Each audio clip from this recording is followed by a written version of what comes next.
సికింద్రాబాద్లోని doctor Narayana college of hotel management లో 100% job guarantee 966365 Rajampet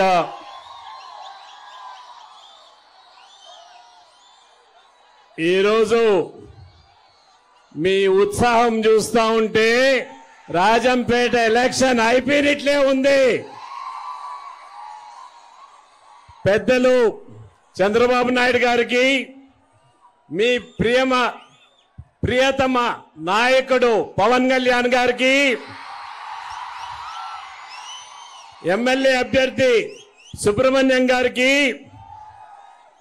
ఇక్కడ విచ్చేసిన తెలుగుదేశం కార్యకర్తలందరికీ భారతీయ జనతా పార్టీ కార్యకర్తలందరికీ జనసేన కార్యకర్తలందరికీ యువకులందరికీ నా హృదయపూర్వక వందనములు. నేను మొట్టమొదటిసారి చంద్రబాబు నాయుడు నేను కలిసి మీటింగ్ లో పార్టిసిపేట్ చేయటం జరుగుతా ఉంది. ఇంతవరకు ఎప్పుడూ లేదు. మా తండ్రి గారు చంద్రబాబు నాయుడు సమకాలికులు. పవన్ కళ్యాణ్ గారు అన్న నేను కలిసి మీటింగుల్లో పార్టిసిపేట్ చేశాం. పవన్ కళ్యాణ్ గారితో కూడా ఈరోజు పార్టిసిపేట్ చేయటం చాలా సంతోషంగా ఉందనేది స్పష్టంగా తెలియజేస్తున్నాను. ఇల్లు అలగ్గానే పండగ కాదు. ఈ ఉత్సాహం మే 13వ తేదీ వరకు ఖచ్చితంగా తీసుకొని పోవాల్సిన అవసరం ఉన్నది.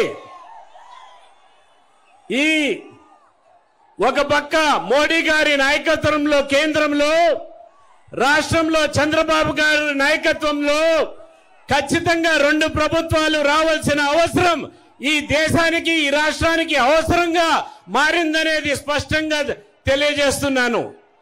నేను కూడా ముఖ్యమంత్రిగా పనిచేశాను. పరిపాలన తెలిసిన వాడిని. ఇంత దరిద్రమైన పరిపాలన నా జీవితంలో నేను చూడలేదు. పింఛలో ఇసుక దోపిడీ చేసేదానికి పింఛ ప్రాజెక్ట్ నా కాన్స్టిట్యున్సీలో వస్తుంది, పీలేరులో వస్తుంది.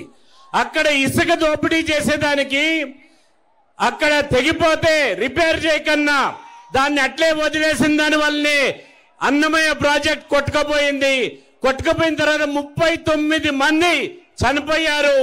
మూగ జీవులు ఆవులు 2000 పైన చనిపోయాయి. కానీ ఇంతవరకు ప్రభుత్వం వారికి కాంపన్సేషన్ ఇవ్వలేదు.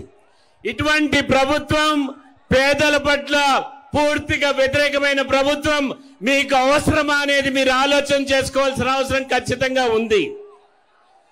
ఉద్యోగాలన్నీ ఏమైపోయినాయి? యువకులు ఇంతమంది ఉన్నారు. డిఎస్సీలు పెడుతున్నారా?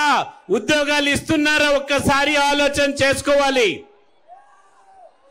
వీరు కేవలం మాఫియాగా తయారైపోయింది ప్రభుత్వం. ఇసుక దోపిడీ, గనుల దోపిడీ, అడవి దోపిడీ, లేక పూర్తిగా ల్యాండ్ మాఫియా. ఈ మాఫియాల్లో ఈ ఎంపీ, ఈ మంత్రులు వీళ్ళంతా చిక్కుకుపోయారనేది స్పష్టంగా తెలియజేయటం జరుగుతా ఉంది. మీకు పవర్ స్టార్ అని ఎట్లయ్యాడు తెలుసా? ఫస్ట్ మూవీల్లో మీరు ఆమోదించలేదు. ఆయన స్ట్రగ్లింగ్ స్టార్ గా ఉన్నాడు. ప్రజలు ఆమోదం తెలిపిన తర్వాత పవర్ స్టార్ అయ్యాడు. ఈ ఎలక్షన్ తర్వాత ఈ స్ట్రగ్లింగ్ స్టార్ పవర్ స్టార్ గా మీరు మార్చాల్సిన అవసరం ఖచ్చితంగా ఉన్నది అనేది స్పష్టంగా తెలియజేస్తున్నాను. ఇక్కడి నుంచి మీకు ఒక కర్తవ్యం ఉన్నది.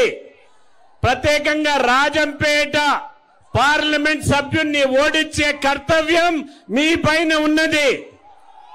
150 మంది పనికిరాని వాళ్ళను, స్మగ్లర్లను తీసుకొని పిఠాపురం పోయి పవన్ కళ్యాణ్ గారిని ఓడిస్తాడంట ఈ ఎంపీ. మీరు ఓడించేదాన్ని ఆయన్ని ఓడిస్తామా, పవన్ కళ్యాణ్ గారిని ఓడించేదానికి మనము చూస్తా ఊరుకుంటామా అనేది స్పష్టంగా తెలియజేయాలి. ఇక్కడ మిథున్ రెడ్డి గారిని చిత్తగా ఓడిస్తేనే ఈ ప్రాంతం అభివృద్ధి చెందుతుందనేది స్పష్టంగా తెలియజేస్తున్నాను. లేనిపోని అపోహలు మైనారిటీస్ లో కలిగిస్తున్నారు. అటువంటిది ఎటువంటిది ఉండదు. బీజేపీ పూర్తిగా మైనారిటీలకు అనుకూలంగా ఉంటుంది. సిఏఏ అనేది సిటిజన్స్ అమెండ్మెంట్ యాక్ట్ కానీ, ఎన్ఆర్సీ కానీ, నేషనల్ రిజిస్టర్ ఆఫ్ సర్టిఫికెట్ కానీ ఎటువంటి భారతీయ ముస్లింకి సంబంధం లేదు. కేవలం పాకిస్తాన్ నుంచి బంగ్లాదేశ్ వచ్చిన ముస్లింలకి. ఇది కేవలం అపోహలు సృష్టించి మీలో ఒక భయం క్రియేట్ చేసేది. సుమన్ టీవీలో మీ పర్సనల్ అండ్ బిజినెస్ ప్రమోషన్స్ కోసం కింది నెంబర్కి కాంటాక్ట్ చేయండి.